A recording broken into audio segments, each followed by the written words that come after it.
marketing in agencies. Now, I'm told, and I think it's sort of a legendary thing that's out there, that in marketing agencies, or the creative business, shall we say, PR, digital, etc., that most of their business is built through referrals.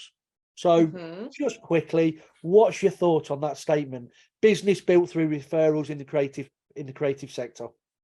Yeah, I think it's gaining referrals, particularly in the early days of setting up an agency, are super important. Building a founder and leadership network, that is how you are going to get those very first few clients. But if you're wanting to scale a business and potentially build an asset that you might want to sell one day in the future, building your whole model solely around referrals will it just won't be scalable. And there needs to be something else there that lives and breathes beyond you building your own network as a founder.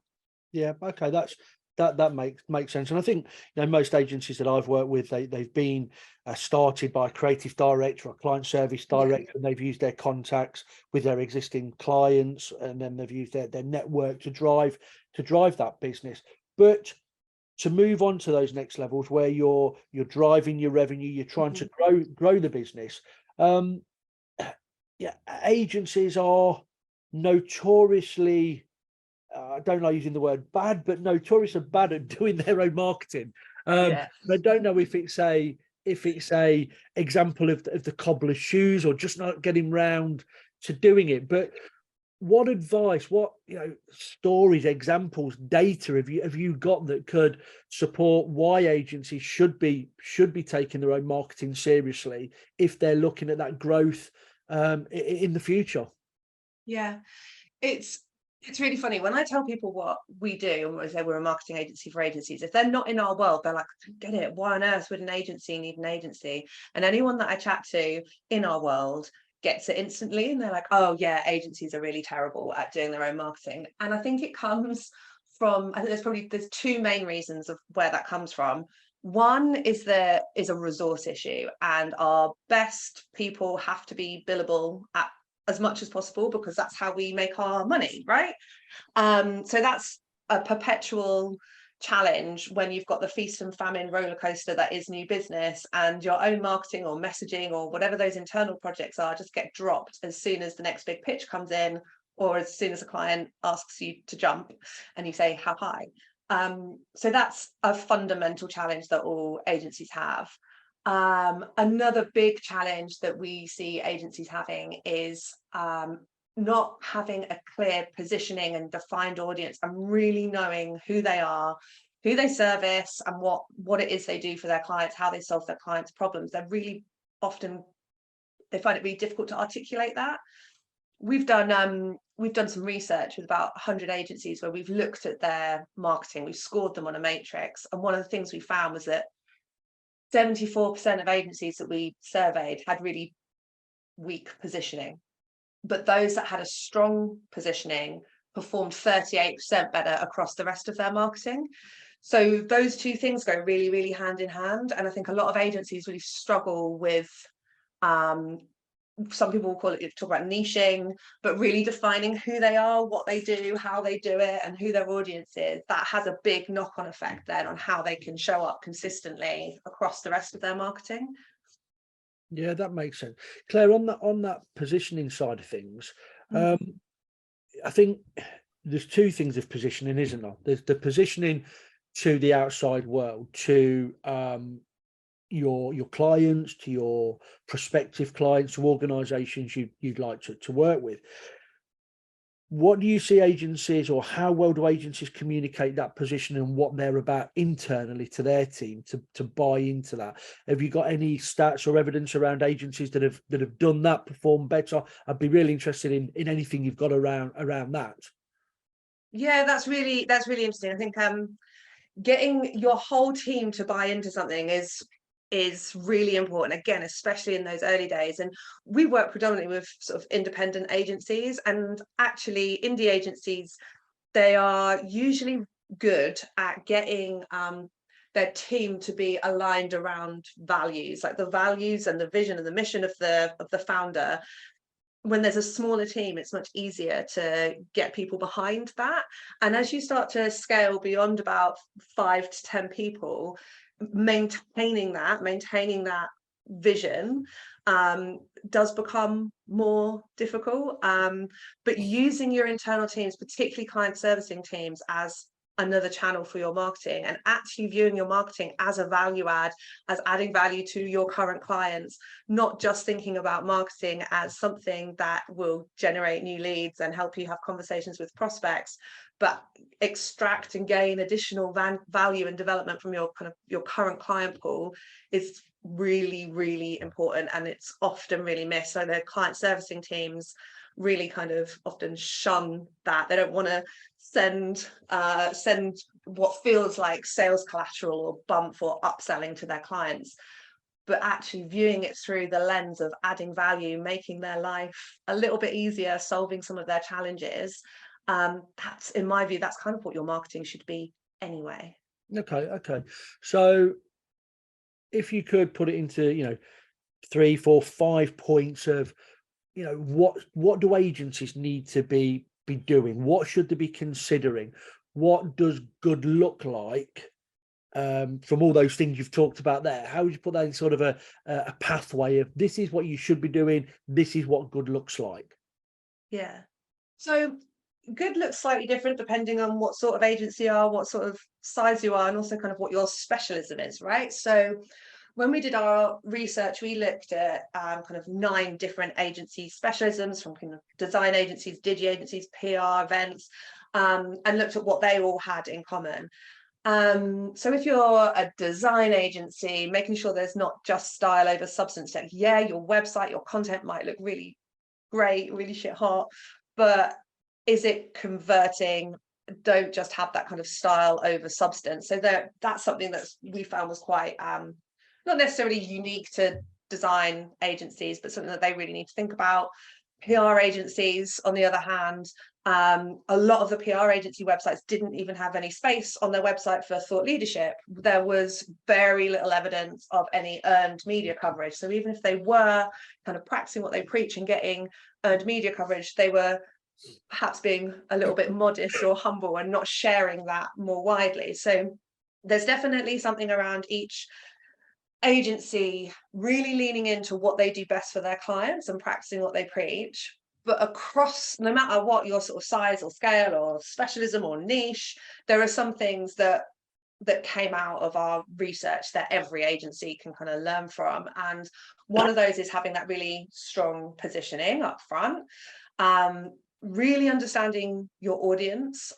Who are they? Where are they? What are the challenges that you can solve for them? Even if there were agencies that were really clear on what they did and who they did it for, I think it was about 44% didn't then go on to explain how they solved the challenges for their clients. So that's another really important one. Showing up consistently is a big one that, like, everyone, no matter of your size or type of agency, finding a way to build consistency into what you're doing and showing up regularly, whether that is a way of you doing that across your team and sharing the load and responsibility, having dedicated resource that's ring-fenced, or outsourcing to other partners to help you show up consistently. And just generally practicing what you preach, trying to be your own best case study. Okay, so we've got there your positioning, really understanding your audience, and then something I picked up on there is making sure your client service team or the agency actually know how to communicate to those clients or those prospects, actually how you solve those problems. Yes. And go into some of what you would do to actually solve those problems that your clients and prospects have, doing it with a level of consistency across the agency. And I'm guessing that's outward facing and internal. Yeah. Well, yeah, absolutely. Yeah. and having dedicated resource, whether that's internal resource or outsourced resource, to keep that consistency going, to make sure that position is correct, that the messaging out there is you do understand the audience, and then this is how you solve for it. Yeah, definitely. And that should be driven by the founder from day one. From the day you set up your business, you need to be thinking about this stuff. Like we were chatting earlier about referrals and how founders need to build their own network. But actually, if you think about your marketing and what your message is and the challenges that you solve, all that stuff we've just been talking about, it fuels those conversations for you as a founder when you are out networking and when you are speaking to new people.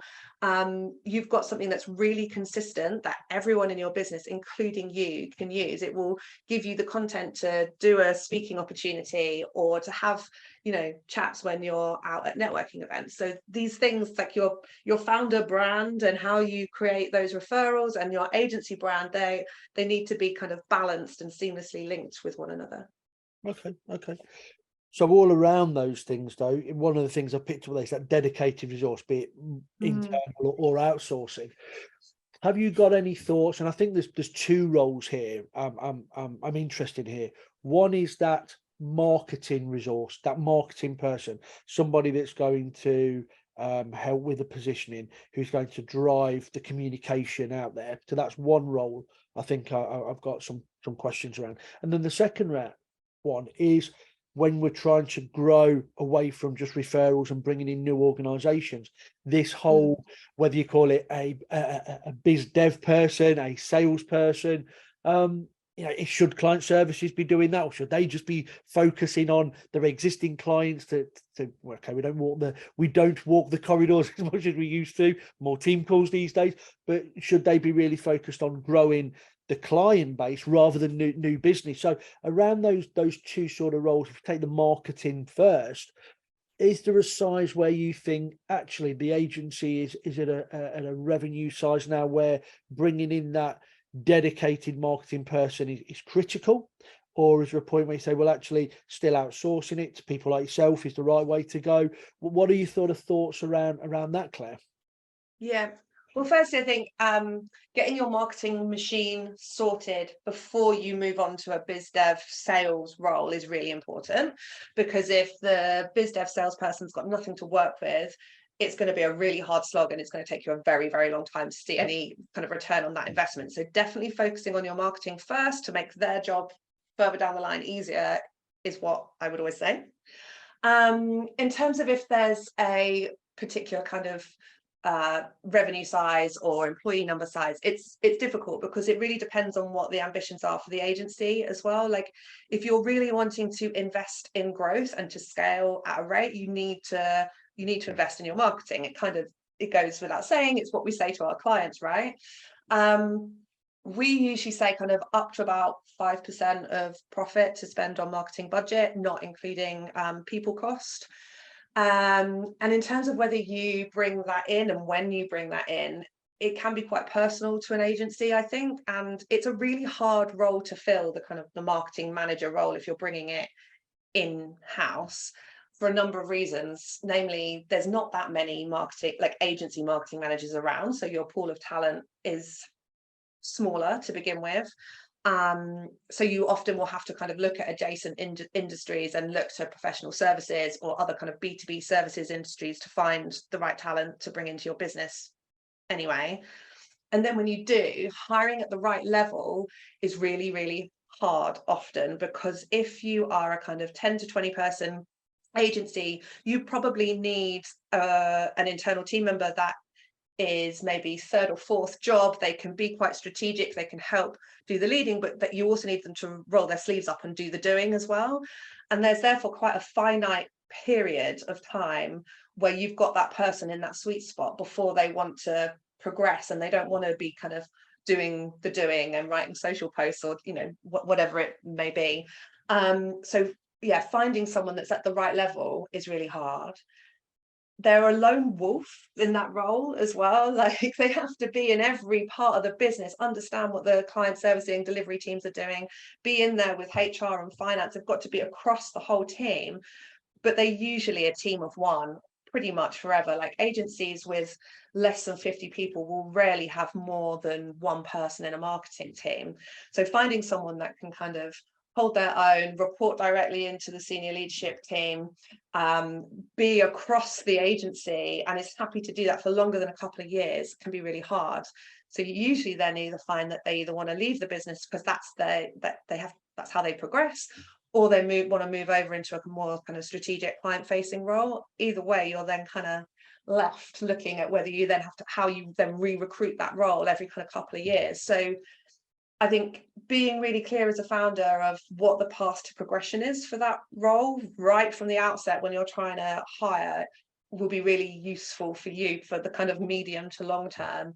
Making sure that you've got, if you are hiring kind of more junior, making sure that you as a founder or a leadership team have got the time and the resource to dedicate to growing that person, so you get a bit more longevity out of them and you can hire more junior, or bringing in some external resource that might be more senior to help your junior hire and grow them into a role that can then become more strategic, can also be a way that it can work really well.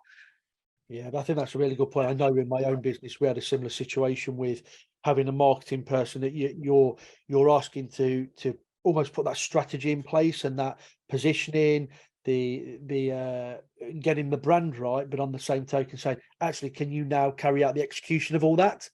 And they're actually two different type roles.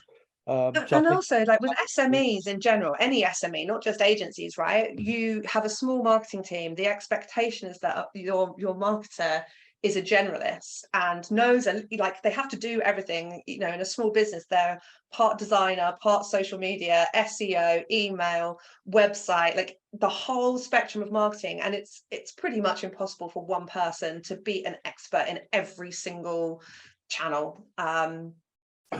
Yeah, and I think that also then dovetails nicely into the new business. You know, is it a new business role that you bring in? Do you put it on your client services? For me, I think client services have one of the hardest jobs in the world, because on one hand, we're saying, here is a client, we'd like to drive this amount of revenue from that client. So we're asking you to build relationships, find other angles within that business. And then in a lot of agencies, that role's also the project management role. So we're saying that as well as doing that, manage the jobs profitably as well, which I think is incredibly difficult when those two roles aren't uncoupled. And then on top of that, to say, oh, and also while you're doing that, find some new business as well to bring in. I think that client service role is very difficult from my point of view. But I'd love to get your view on that, Claire. You know, at what point does an agency bring in a biz dev person? Should they outsource it? Should it be internal? You know, what are your thoughts around that? Any evidence you've got of the differences between the new biz being internal, and there's lots of agencies out there now, businesses out there that work for agencies that will get you appointments to then go and see clients. Just what are your thoughts around that? Yeah, so on the first bit of that around client servicing, I think that the role there when we're talking about marketing is your client servicing team. They are on the front line and they can bring back the challenges from their client businesses to help inform your marketing and your marketing content. The marketing team, the leadership team, can then produce content, produce value add, educational, inspirational, entertaining marketing content that's going to actually help the client services team do their job better, because they are then able to go back and answer some of those challenges. So that's how I kind of see those relationships working. When it comes to new business, there are loads of great kind of bottom of funnel sales, lead gen, prospecting, external agencies. Like, there's loads out there and they're great. But if they don't have that value add content as well, their job is really, really difficult. If you're just working with sales collateral, like case studies, even if the case studies are brilliant, award-winning, incredible, it's really difficult. And what those external agencies tend to do is set appointments, open the door, but not everyone that you meet through them is going to be ready to buy immediately today or tomorrow even. So having some sort of strategy in place where you can nurture those people, like an external door opener will get you the meeting, but what happens next? What happens over the next 6 to 12 months to continue the conversation? And in my mind, that is marketing driven. or when you've then got an internal resource, business development person who can, use your marketing content to continue nurturing those relationships. Yeah, no, that's Does that it. answer? I think that, I think that Yeah, no, answers. that is a really good point. And I've been in SMEs where people, they spend a hell of a lot of money on their marketing, or there's a good investment and leads come in, and by the time they've come in, salesperson or whoever's spoken to that inquiry, it may not be at the point, at that exact point, that it's what we call an SQL, a sales qualified lead. Yeah. Lead really still at the MQL, and then the internal process falls down. It's not put back into the marketing mix for the nurturing, for the regular, hey, look at us, this is what we're doing. And I think for me, I think you're right, it's not just agencies, it's SMEs in general, their process of the leads coming in, is it SQL, is it MQL, what happens with that is just really, really poor. Yeah, the classic one that I see quite a lot is agencies running events or webinars, for example. Like, they're great because it's a date that you have to get something over the line for. It's not like a blog article that can be pushed a couple of months. Like there's a firm date, so they're really good for that. But so often you get 50 people to an event in a room, amazing, but what happens next if you don't think about the kind of the follow-up? We had a prospect actually this week who was going to a B2B trade show. They're exhibiting for the first time, but they've got nothing. There is zero plan for what they're going to do after this trade show. So there's an investment there, right? Like, they've gone down, there's a stand, there's branded gear, they had branded sweets. But that's kind of like the first part of the story. What happens next? How are they going to make the most out of that investment to start seeing a return? Yeah, no, it's a really good point.